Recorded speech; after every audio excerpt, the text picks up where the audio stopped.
everyone, it's almost 4 months now since I started my experiment on this Cladophora with, or some people call it Marrimos mothballs, with the Upae Ula shrimp. And so far, I guess I can say this experiment has been a great success. The shrimps are alive, they are multiplying like crazy. If you remember, when I first transferred the shrimps over, I had 2 pregnant mummies. They all dropped their eggs due to the stress of the transfer. But immediately after that, they recovered, and I had 2 pregnant mummies, and then 3, and then 4, and then the tank was flooded with larvae. And I thought that was the end of it, but then I spotted 1 more pregnant mummy, 2 pregnant mummies, and today I have 3 pregnant mummies again. All this in a span of 4 months, which is kind of insane, which means I guess they're pretty happy. There's probably enough food, the water quality is good, the shrimps are having the time of their life. The Cladophora moth, which is one of the focus of the experiment to see whether it would do well in brackish water, seems to be doing fine overall. The only patch that is struggling is the patch in the middle, which I will show you later in the video, which I mentioned before was already browning when I first put it in, and it has not recovered. It has grown slightly worse since the first video, but it has not progressed more to become worse after that. It's just stuck the way it is.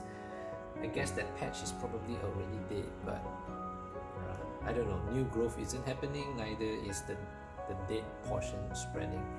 So overall, I am quite happy with this experiment. I probably won't update for another long duration because I guess this is a long-term experiment to really see if the Cladophora will survive in the tank. So far, after 4 months, everything is doing well. The shrimps are doing well. The moss is generally doing well. The only part that isn't doing well is the surface of the tank, which has patches of diatoms all over. I was hoping that the diatoms will eventually phase out and we will get green algae in the tank, but that doesn't seem to be happening, and I don't know why.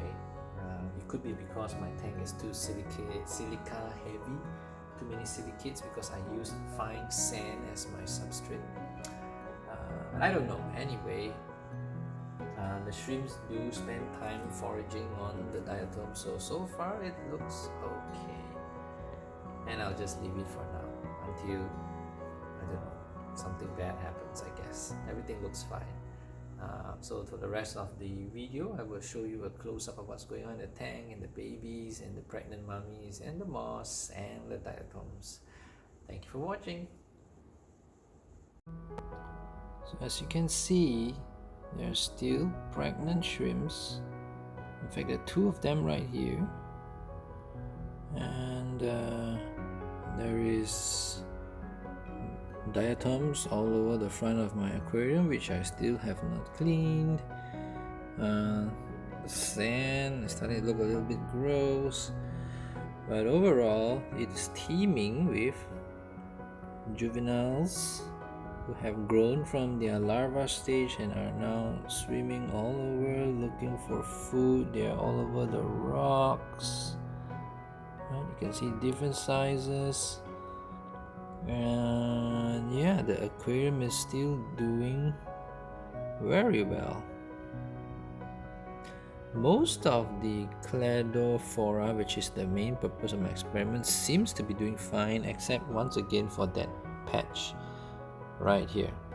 So these 2 patches, I was hoping that they would recover, but they have not gotten worse, they have not gotten better, and there's one little patch at the back there.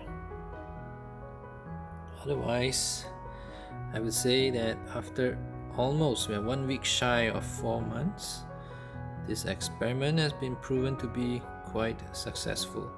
From 15 shrimps, I now have, I can't count, there's just way too many of them, but there were at least 60 larvae, and I don't think all of them made it into juveniles, but quite a large number of them did. And I still have, as I pointed out just now, more pregnancies. In fact, there's 3 of them right here, so there are more pregnant mummies.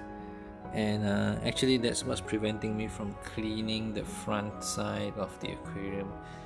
I want them to have food to eat. I can see them scavenging on the diatoms once in a while. And cleaning this part of the tank would introduce a lot of stress to the shrimps, which would make the poor mummies drop the babies, which I'm trying to avoid. But it looks like this is never going to stop. Like they keep getting pregnant all the time. From 2 pregnant mummies who dropped all their eggs, it became back 2 newly pregnant mummies, then it became 3, then it became 4, then suddenly the tank started filling with larvae, and I only had 1 pregnant mummy left, and now I have got 3 again. And the babies, the larvae, have already become juveniles, but there are still more babies on the way. I don't know when this will end, but it's great. I'm hoping that they will help me eat up the diatoms all over the surface of my aquarium. But you know, I can't resist feeding them. It's such a nice process to just feed them. So sometimes I get itchy and I feed them about once or twice a week. So yeah, I haven't been testing the water quality for quite a while now. All I've been doing is just topping it up with RO. The reason why I've been testing it is because the test strips which I bought, they have already been I don't know, the chemical reaction has already taken place because they were unsealed and kept for too long.